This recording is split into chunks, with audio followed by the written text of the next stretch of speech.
about maybe 50, maybe even 60 terminals throughout the country. So we use them as kind of like a home away from home. They have showers, kitchens, vending machines. We have a lounge area with nice size screen, big screen TVs with cable, fax machines, and places to park our trucks for free. So I just pulled into our terminal there, and my buddy just happened to stay 5 minutes away. You know what I'm saying? How convenient for me, right? So I called him, hey man, I just pulled in to your town, your city. You know, he was like, oh, okay, cool. I got a friend visiting from California, I guess, because she figured the tickets were cheap. You know how women get out. They don't mind doing some stuff if it's for the low. So she flew out from California here to Atlanta to be with him, I guess, hang out with him or whatever. She probably not working or whatever, so he might as well take advantage of all this free time, because domestic flights are not canceled, so you still can fly, you know, domestically, and the prices are like 20 bucks, so this is like unheard of. But anyway, he was like, hey man, we're getting ready to take a walk. You know me, I'm always cooped up in the truck, so of course I need to walk. So I was like, hey man, come get me, I want to walk with y'all. So he's like, all right, bet. So he slid through and scooped me up, and it took maybe I don't know, maybe a mile and a half, 2 miles. It wasn't too far, but it was decent enough where, you know, I felt it in my legs and in my shins, because, you know, Atlanta, the old Georgia area is kind of, you know, it's kind of hilly. They got a lot of hills, so we was going up one hill, down one hill, up one hill, down one hill, which makes it even, you know, makes it seem even tougher. But, you know, I appreciate it. And then we walked back to his house, and he was like, man, you know, can't really go out to eat, because normally when I come in town, we sit down and break bread, you know what I mean? Chop it up like me is supposed to. Try to, you know, see what's going on, what's new, you know what I'm saying? So, because all the places are closed, he was like, hey man, I got plenty of food. So, how about, you know, I'll cook you a black bean burger, you know, because I'm a vegetarian. 16 years and going. So I'm like, hey, cool, because he's a vegetarian too.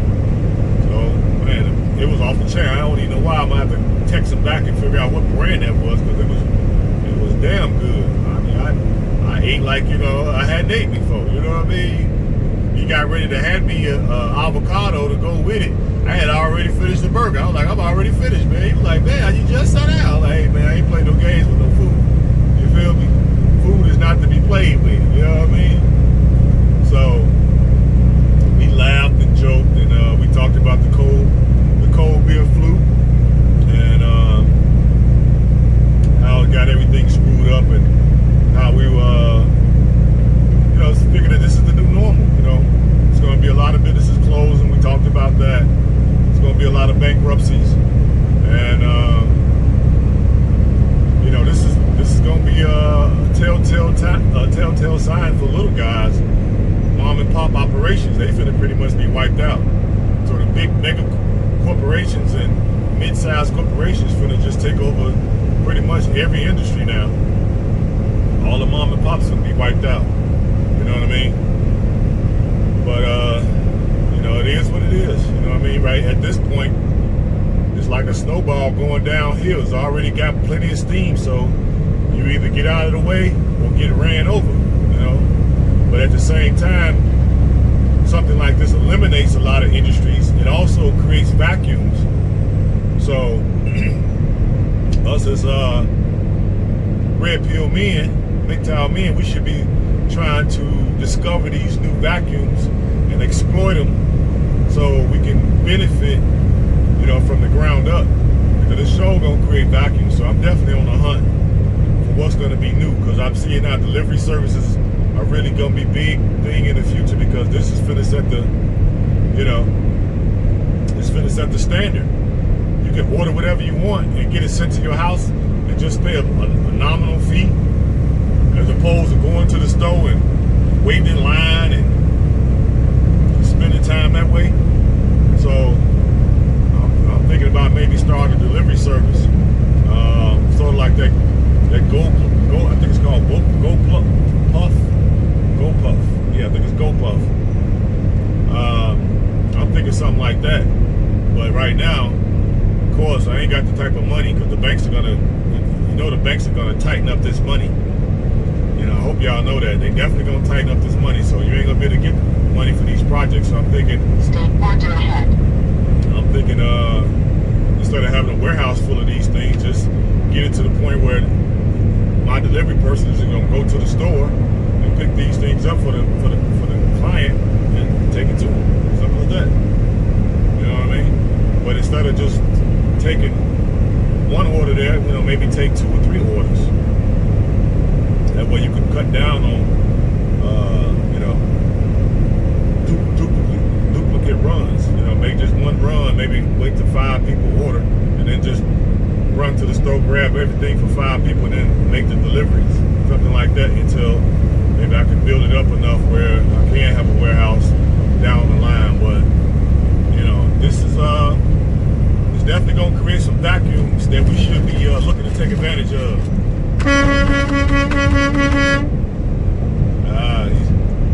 He was over there in the boat. Crossing border, entering South Carolina. South Carolina. I'm in the great state of South Carolina. Yeah, the guy was on the boat over there pulling his hand down, wanted me to hit the horn. So, you see, I get a kick out of that. I love hitting the horn for people. You know what I mean? I don't care if they white, I don't care if they Hispanic, if they black, Asian, if they pull their hand down, I'm gonna hit this damn horn. I don't care who pay attention. I don't care if the police if they pull me up and say, why was you blowing the horn? I'm like, hey man, you see that lovely couple over there was appreciating the fact that that I'm out here making sure that I get these goods to where they need to be on time, so everybody can be comfortable and happy, and so they're acknowledging me, so I'm acknowledging them. It's an appreciation thing. I wish the police would stop me. I already got my script prepared. You feel me? But anyway, I digress. Yeah, we should be looking to exploit these vacuums that's going to be created, because there's definitely going to be some vacuums created. So I think that's what we should do, is Red Pill Men is look to exploit these vacuums that's going to be created. So I just wanted to kind of give you all that. At the same time, I tell you, I try to get me some red pill knowledge in every day. I listen to quite a few cats. All the major guys I listen to, you know what I mean?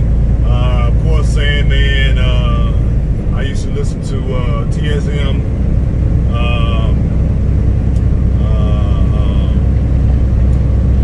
what's my man name? It's just pretty much anybody that's into red pill community. I didn't listen to him at least once, twice, or 3 times. So I listened to Donaldson Sharp. Donaldson Sharp. Can't never pronounce that name correctly. Y'all gotta forgive me, guys, because I be in the truck alone so long I don't talk to people. It's like my tongue actually gets lazy. You know what I mean? I never thought it was such a thing, but it's such a thing. I spend so much time by myself, and I go really days without talking to people sometimes. Your tongue actually gets lazy. So actually talking to you all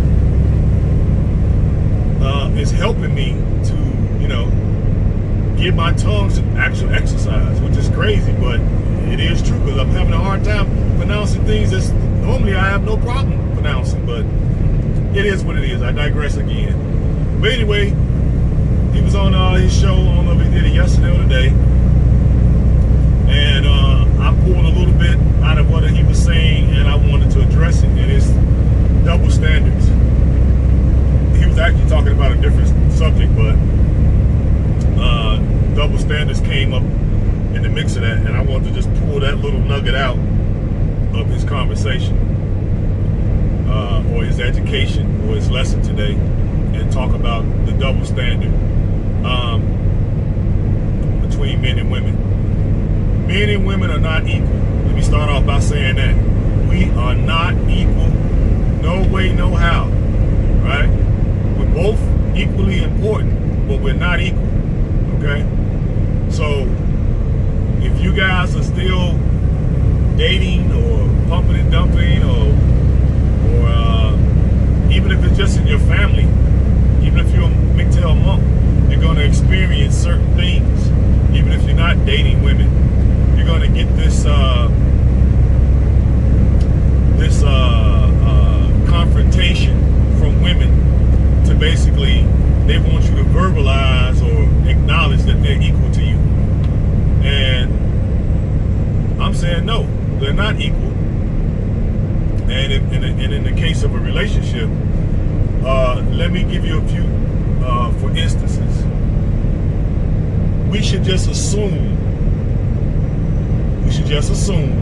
that if a woman is not a virgin, that she's had too many sex partners. Okay? So, I don't think it's necessary for us to even ask a woman, what's her body count? I think that's irrelevant and acidine question, because you're never going to get the right answer. We do know that.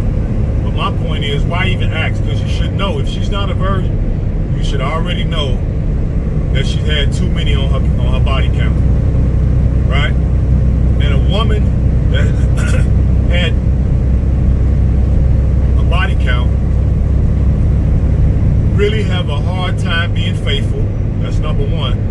And two, they don't have a genuine desire, deep down genuine desire or connection to pair bond with one male for any length of time. Okay? So we understand that if they don't have a genuine connection with pair bonding, right? But at the same time, they try to get into relationships with us and then get us to commit.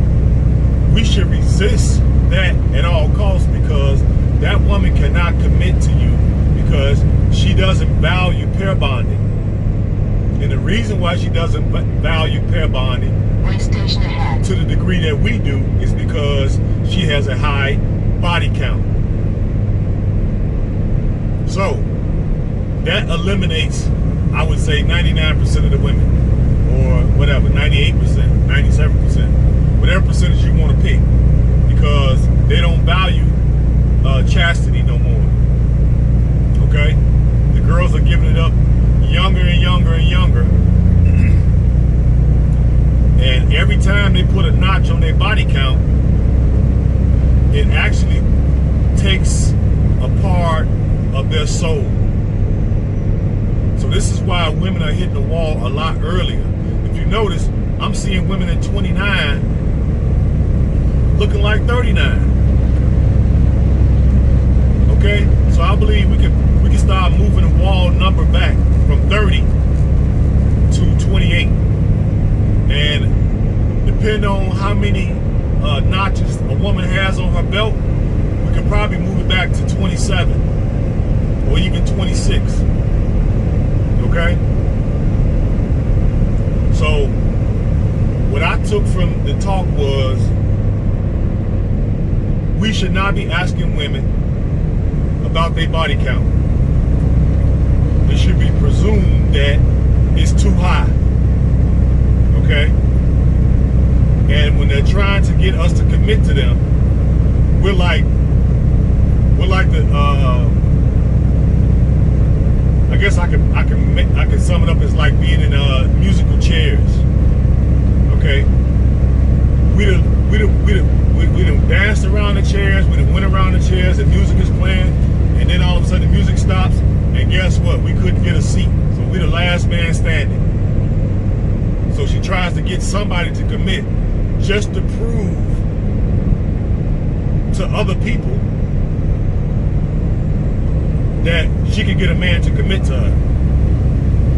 Don't mean she loves you. Don't mean she respects you. Don't mean she honors you. Okay? Don't mean she values you. None of that. she's doing it to save face with other women around her that have found a beta male simp to commit to them. So those women throw it into the single girl's face at a certain point, usually around the 30-year mark. Man, why you haven't been able to lock down a beta male simp yet? They convince themselves, oh, I'm just not concerned about marriage right now. Bull jive. The only thing that validates a woman is a man. They have no accomplishments. They try to make pushing out a hostage. Oh, I pushed out a hostage, so I'm like a female god. No, you're not. Me and we carry the seed of life. Okay, you the vessel that we planted in. You the soil, you the earth that we planted in. And you pushed out a hostage. And somehow that makes you some type of goddess. Yeah, right. You know what I'm saying? Spare me. So what are their accomplishments? Okay? What civilization did they build? What inventions did they bring to the earth that the whole earth benefits from? What sciences are they known to expand? I can't think of none of any significance. So we should take this information, and we should be able to adjust our beta male upbringing so we don't feel a certain kind of pressure when women are trying to force us into relationships and marriage. Okay? Because that programming is definitely ingrained into our DNA. You know, that's why they say we're only one BJ away from being blue pill again. I remember when I used to hear guys say that when I first started like listening to red pill content, I was like, that's crap. That ain't true. Man, that is so true. That is so true. Because when a woman feels that you're the last man standing, she's gonna give you that world-class BJ. You know, she's gonna ride you like a horse. First cowgirl, all that. You know what I mean? She's gonna let you hit it every kind of way you want. You know what I'm saying? You want the brown eye? No problem. You know what I mean? You want 3 times, 4 times a week? No problem. You want a BJ every morning? No problem. Until she gets you to commit. Then all of a sudden everything starts to slow down. So my thing is, when things start to slow down, that's when we can do as the Pink Panther, exit stage left. Okay, on to the next one. That's for the guys. This is for the guys that's pumping and dumping. You know what I mean? Mgtow monks. I know this don't really apply to you all, but at the same time, the fact that the women feel that they're equal to us, that will apply to you, because when you go places and you try to do things, they're gonna try to belittle you. And then the fact that you don't have a significant other and you're not known to be seen with a woman, you're looked at as suspicious, you're looked at as a predator, you're looked at as a perv, you're looked at as a monster, because you don't have a female slave master telling you what to do. So they definitely pay attention to guys that when they don't see a female slave master governing your every move. What's this woman doing? See, that's what I'm talking about. Why is she standing? Why is she right there? Y'all can't see it yet. She's gonna come into focus in a minute. She just stayed on the side of me for a long time. Like she's gonna try to get over at the last minute. Yeah, you gotta watch these people, man, because I don't know what they be thinking. I don't know if they be on their phones or what. You know what I mean? Texting and all that.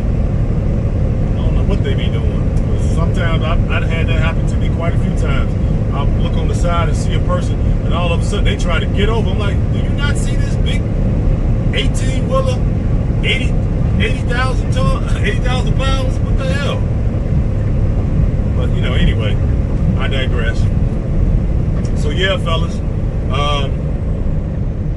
let me try to wrap this up. We're already at 21 minutes. Lord have mercy, I'm getting better and better at this.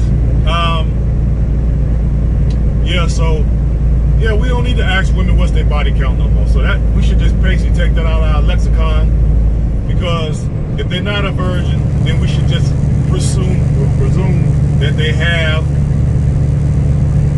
too many on their big, on their notch count. All right, and when these same women are trying to get us to commit, guess what? That's the time we should ghost them. Okay. We should ghost them when they're trying to get us to commit, because they're going to pull out all the stops. You're going to get the representative the first 6 months. So enjoy your 6 months. Strap up. All right. You make sure you buy the condoms. Okay. Make sure you strap up. You know what I mean? Turn the light on so you can look down there. Make sure she ain't got no monsters down there. Make sure she's clean shaven, so you can see. You know what I mean? And get you a little bit, and then at the 6 month point, when it starts becoming serious, because that's when that's about the time they start with the the L word. You know what I mean?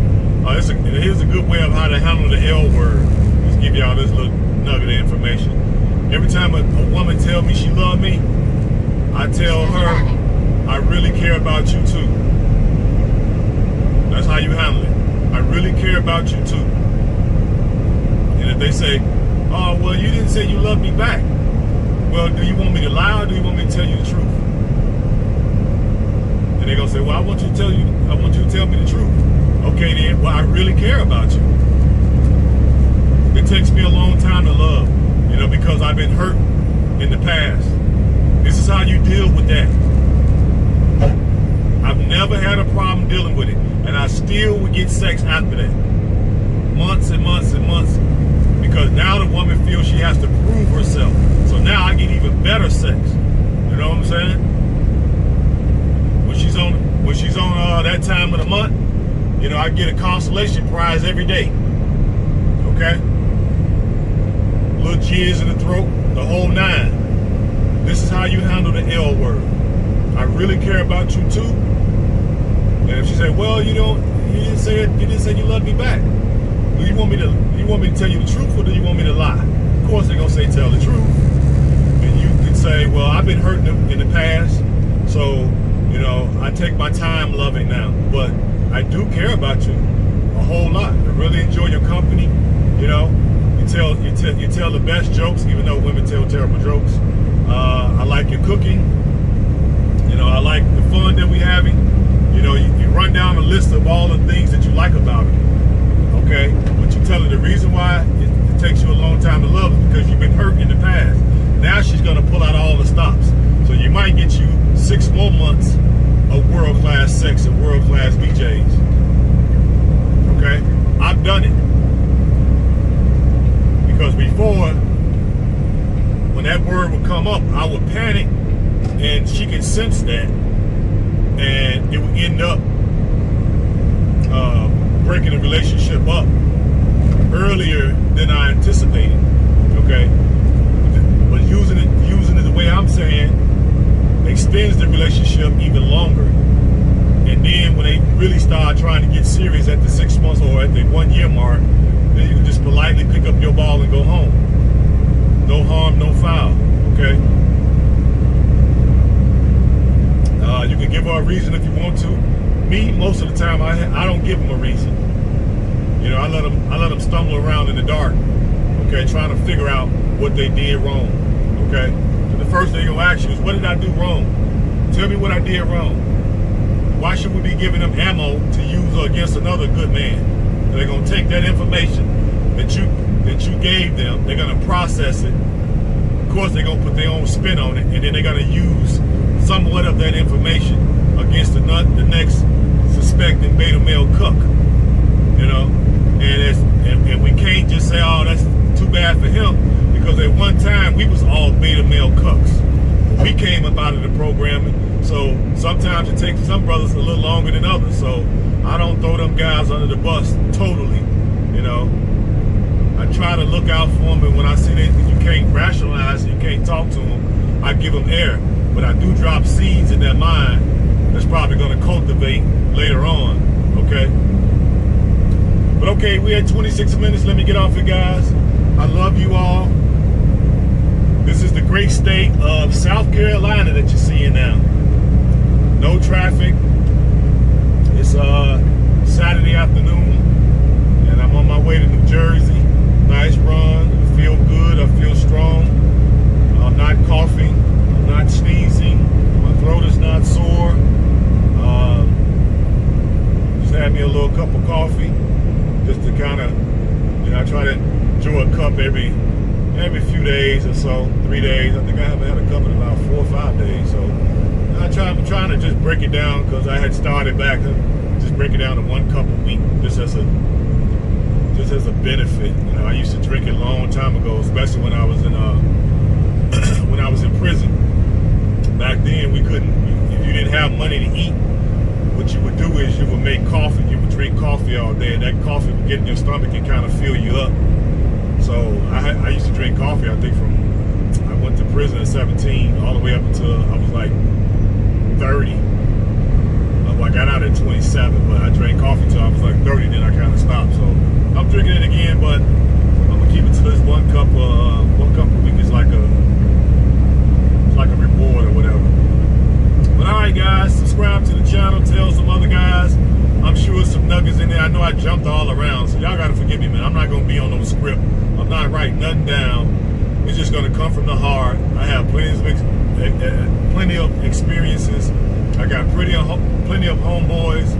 I mentor a few cats, younger dudes, and they're going through the ringer with women. So I got plenty of, I got a son that's 24. You know what I mean? I kind of help some of his buddies.